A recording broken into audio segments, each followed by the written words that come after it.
You're listening to an Airwave Media Podcast. What does Sputnik have to do with student loans? How did a set of trembling hands end the Soviet Union?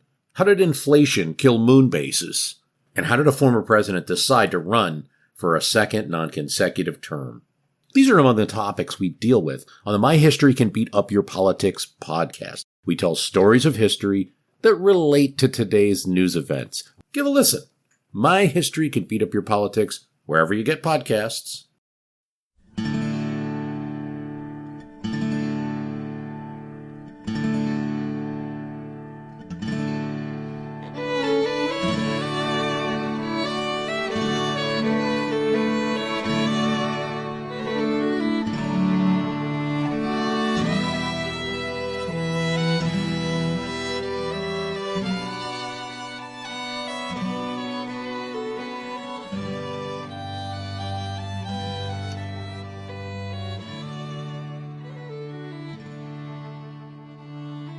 Hey everyone, welcome to episode number 363 of our Civil War podcast. My name is Rich. And as the Strawfoot Brigade found out yesterday when we released a new members episode, Tracy has the weekend off. Well, from podcast duties, that is, but she has quite a bit of work to do this weekend for her day job. So the podcast boss said that she could take a pass on doing the show and that I'd be flying solo. So you're stuck with me. Sorry. I'm sure you aren't any happier about that than I am. As I've said before, when you get used to, through recording hundreds of shows, you get used to doing it with two people. And so it's always a bit discombobulating to sit down and do it by yourself. But it's all good. Anyway, we're on to day 3 of the Battle of Gettysburg, Friday, July 3rd, 1863. As we said at the end of the last show, the third day at Gettysburg is best remembered for Pickett's charge, of course.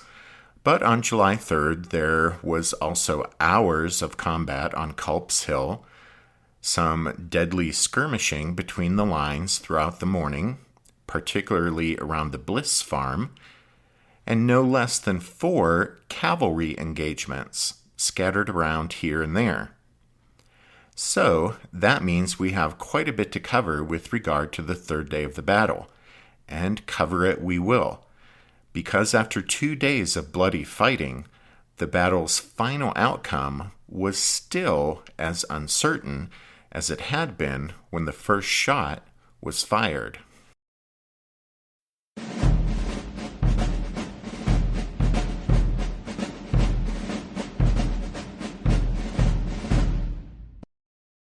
As we get started with our coverage of Day 3 of the battle, we thought we'd just clear up a bit of terminology, because although some people refer to the big Confederate attack launched against the center of the Federal line along Cemetery Ridge as the Pickett-Pettigrew-Trimble charge, or even Longstreet's second assault, we, here on the podcast, will stick with calling it Pickett's charge, if that's okay with all of you.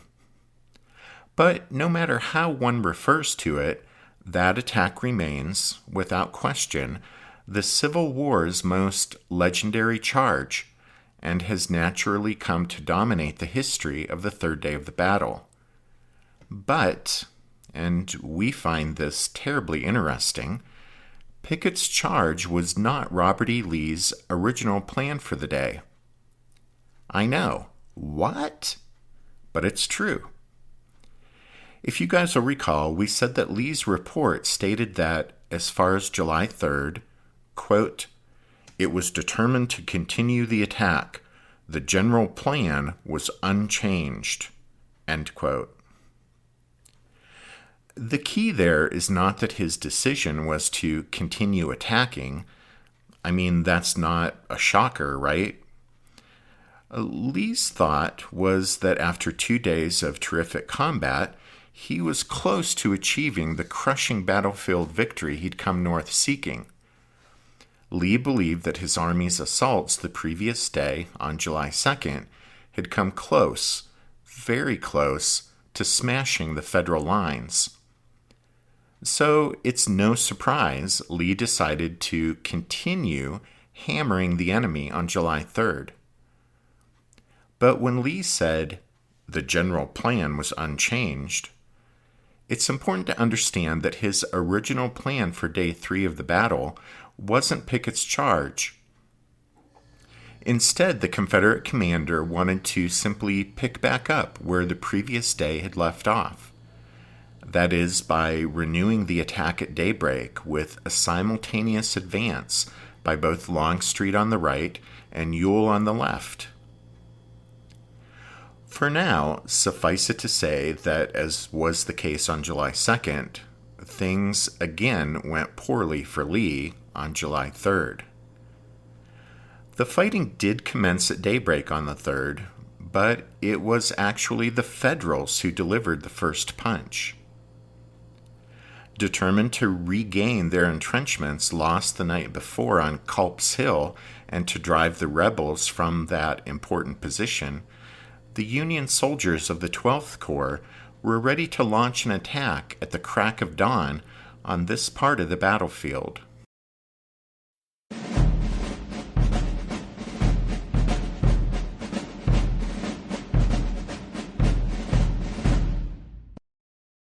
Late on the night of July 2nd, the soldiers in blue of the Federal 12th Corps, who had been sent south to the opposite end of the Union line in response to the crisis caused by Sickles' unauthorized movement of the 3rd Corps, now trudged in the moonlight back to their original positions on Culp's Hill. However, as they approached their previous positions on the lower summit of Culp's Hill, musket fire rang out, briefly lighting up the darkness. Well, believing that they were the victims of friendly fire, that is, that they had been mistakenly fired on by Pap Green's New Yorkers, who had been left alone on the hilltop, several 12th Corps officers continued to probe forward, triggering even more fire. It wasn't until a number of Federal soldiers were either killed or wounded that they finally realized that their old entrenchments were now occupied by Confederate troops. This rather disconcerting discovery was reported to Brigadier General Alpheus Williams, who was acting as battlefield commander of the 12th Corps, who passed the news up to Henry Slocum, who was the actual leader of the 12th Corps, but who, rightly or wrongly, believed he was supposed to be acting as a wing commander. Well, be that as it may, Slocum's reply to Williams' report was short and simple. Quote, "Well, drive them out at daylight." End quote. Alpheus Williams, being a rather level-headed and sensible officer, noted that such an order was easier said than done. In any case, there'd be little rest that night for Williams or his men. In the darkness, in an effort to reestablish contact with Greene and patch together a new line, Williams' weary men stumbled over rocks and around trees and boulders, ducking and dodging every now and then from the sporadic fire of Maryland Stewart's nervous Confederates, who were now occupying the entrenchments on Culp's lower summit. The Ohioans and Pennsylvanians, in the ranks of Kane's and Candy's brigades, both of Geary's division, formed up to the right of Greene's New Yorkers, while Alpheus Williams' own division, led by Brigadier General Thomas Ruger, connected to the right of Geary's men and stretched the 12th Corps line farther south to McAllister's Woods.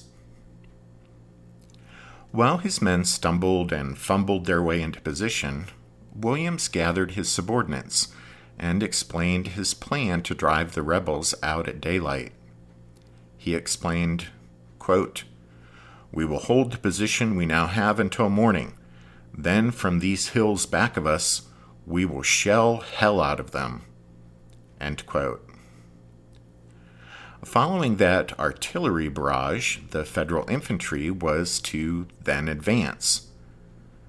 After seeing to the placement of more than 24 cannon on nearby Powers and McAllister's hills, Williams finally lay down on flat rock under an apple tree in the hopes of getting just a little sleep.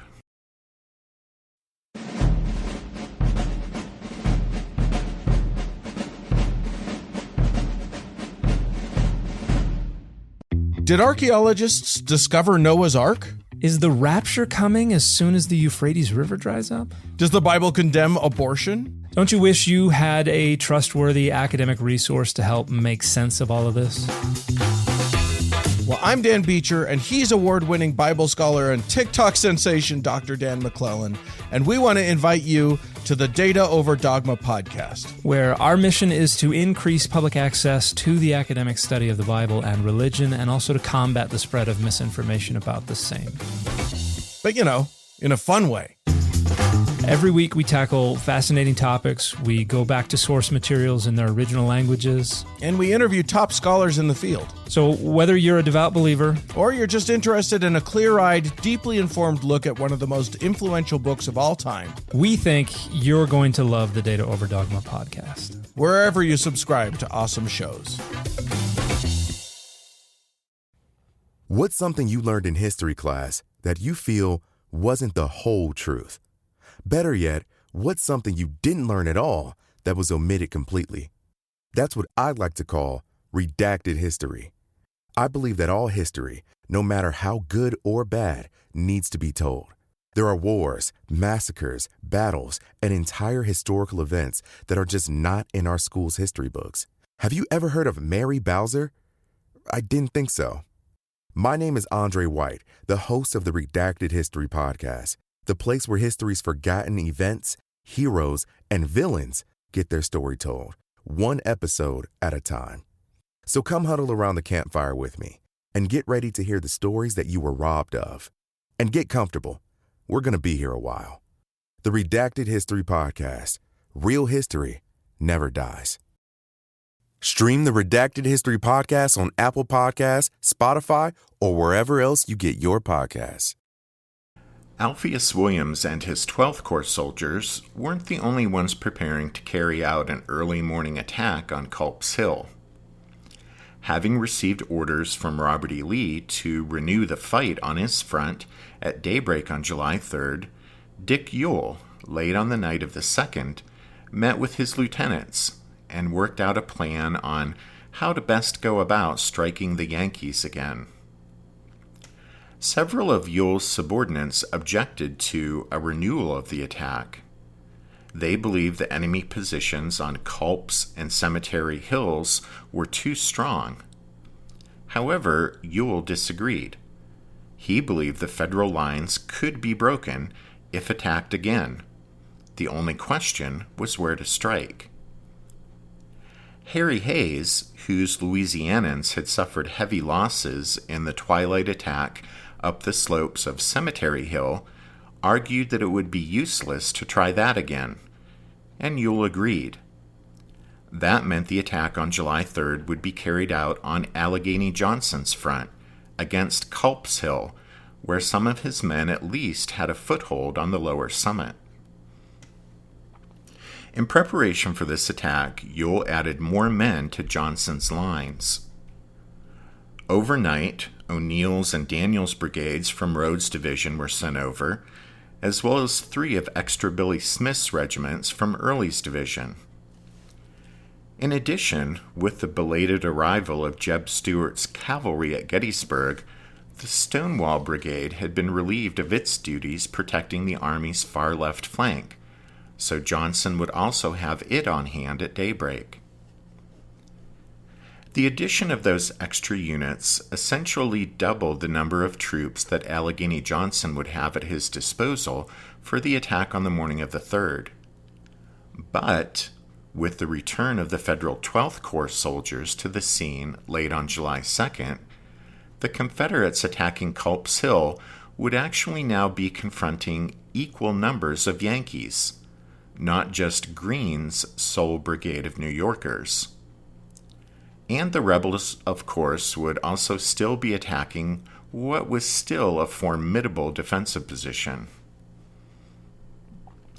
On the other side of the lines, Alpheus Williams awoke after just a half-hour's rest, and at 4:30 a.m. gave the command for the Federal artillery to open fire. The blasts from the 26 guns shattered the still morning air, hurling shot and shell at the rebels on the lower summit of Culp's Hill.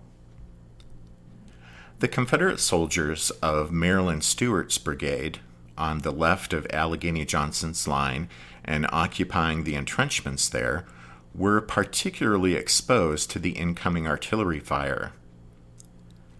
Lieutenant John Stone of the 1st Maryland, CSA, said that, quote, "At times, one could feel the earth tremble, so fearful was the cannonading." Another Confederate remembered that the solid shot, quote, "could be heard to strike the breastworks like hailstones upon the rooftops." For 15 minutes, the Federal gunners kept up a relentless barrage in this one-sided contest, since there were no rebel guns in position to return fire. Then, as the Union guns ceased fire and the smoke began to clear, Williams expected his infantry to advance, but the Confederate soldiers beat them to the punch, surging forward first. The Virginians of John M. Jones' brigade, commanded now by Colonel Robert Dungan in place of the wounded Jones, led off the Confederate attack on the far right of Johnson's line. To their left advanced the Louisianans under Jesse Williams and the Alabamans from Edward O'Neill's brigade. They advanced, said Allegheny Johnson, with quote-unquote great determination, up the steep hillside, over ground that was littered with their dead comrades from the previous evening's battle. Up they went toward the same strong Federal position that had been unsuccessfully assaulted on the 2nd. On the Federal side of the lines, with their own attack preempted by the rebel advance, the men of the 12th Corps were quite content to remain shielded behind their earthworks. They hunkered down and leveled their muskets on the log parapets and opened a murderous fire on the advancing Confederates. Soon enough, one of the rebels remembered, quote, "the whole hillside seemed enveloped in a blaze," end quote. And the bitter fighting here would continue without let-up for the next 6.5 hours, with the two sides slugging it out on Culp's Hill in what proved to be the most sustained stretch of combat of the entire 3 days at Gettysburg.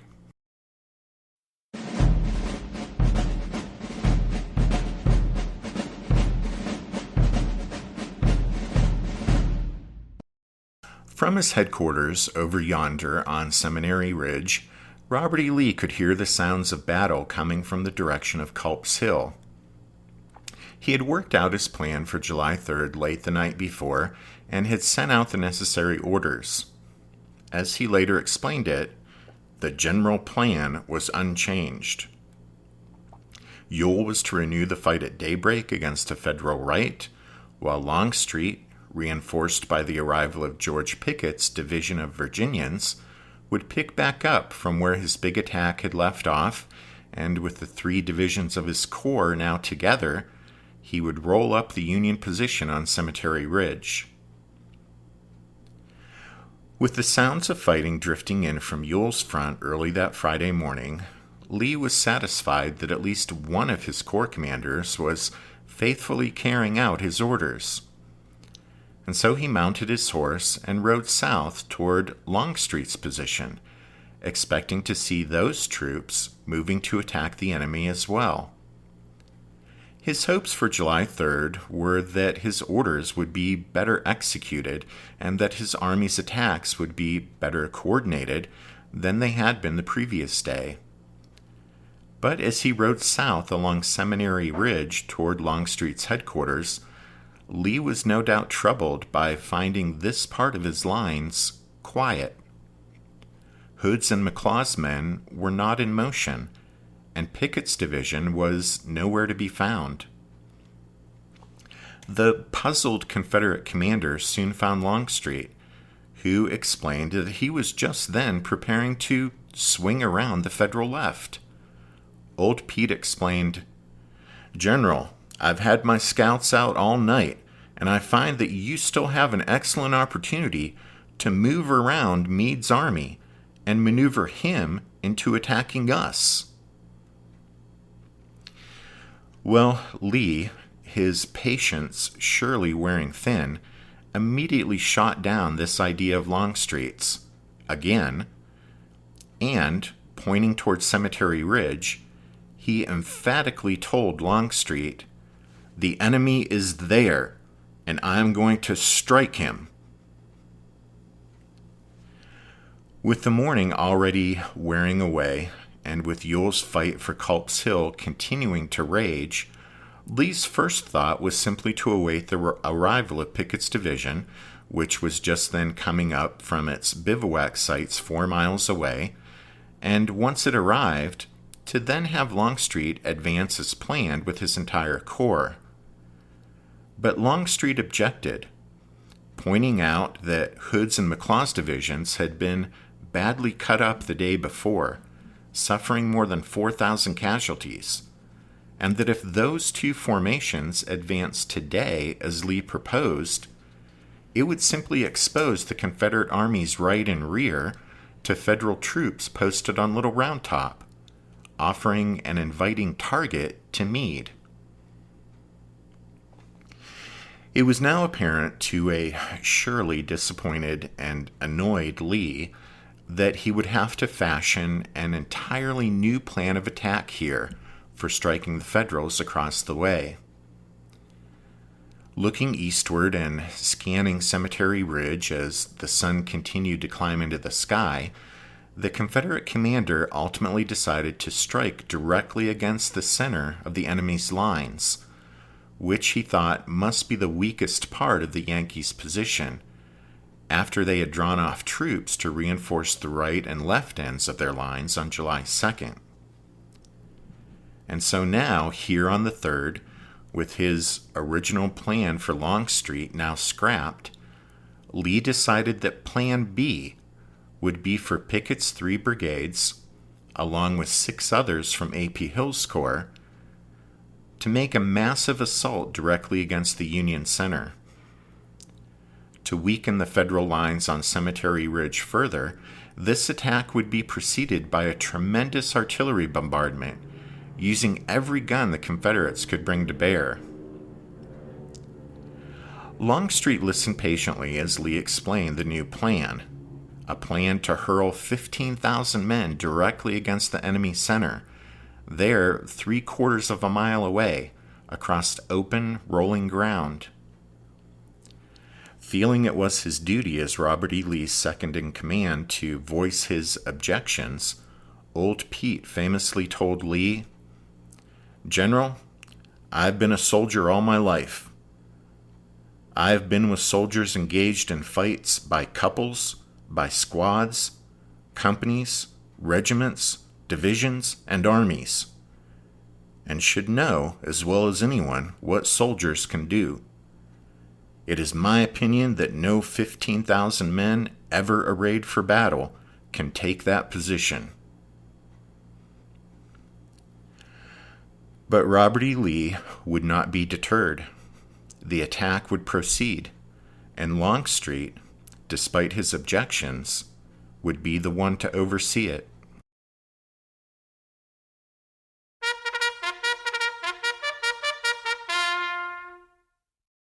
That means it's time for this episode's book recommendation, and our recommendation this time is Gettysburg Rebels, 5 Native Sons Who Came Home to Fight as Confederate Soldiers, by Tom McMillan. In Gettysburg Rebels, McMillan tells the story of 5 young men who grew up in Gettysburg, moved south to Virginia in the 1850s, and returned home as Confederate soldiers in 1863 as part of Lee's invading army. One of those 5 was Wesley Culp. On July 3rd, on the far right of Allegheny Johnson's line at Culp's Hill, the 2nd Virginia had a relatively easy time of it, suffering a total of only 20 casualties, of whom 1 man was killed. That one KIA was Wesley Culp. Don't forget you can find all of our book recommendations at the podcast website, which is www.civilwarpodcast.org. Also at the podcast website, you can find information on joining the Strawfoot Brigade over on Patreon. And thanks to the newest members who signed up this past week: Andy A., Tori C., Jersey S., Sean B., Paul H., David A., Raymond B., and Patrick B. And thanks to John M. for his donation. Oh, and as I mentioned earlier, yesterday we released members episode number 121, The Life and Death of Samuel Zook. You may recall that here in the regular episodes, we mentioned that as part of the 2nd Corps reinforcements sent over to help out the 3rd Corps, Brigadier General Samuel Zook was mortally wounded in the fighting for the wheat field on July 2nd. And we used this members episode to take a closer look at him and his story. Okay, I think that's about it for this show. We did it. Whew. Thanks for listening to this episode of The Civil War, 1861 to 1865, a history podcast. Tracy and I do hope that you join us again next time when we'll continue with the story of the Battle of Gettysburg. But until then, take care. Thanks, everyone. Bye.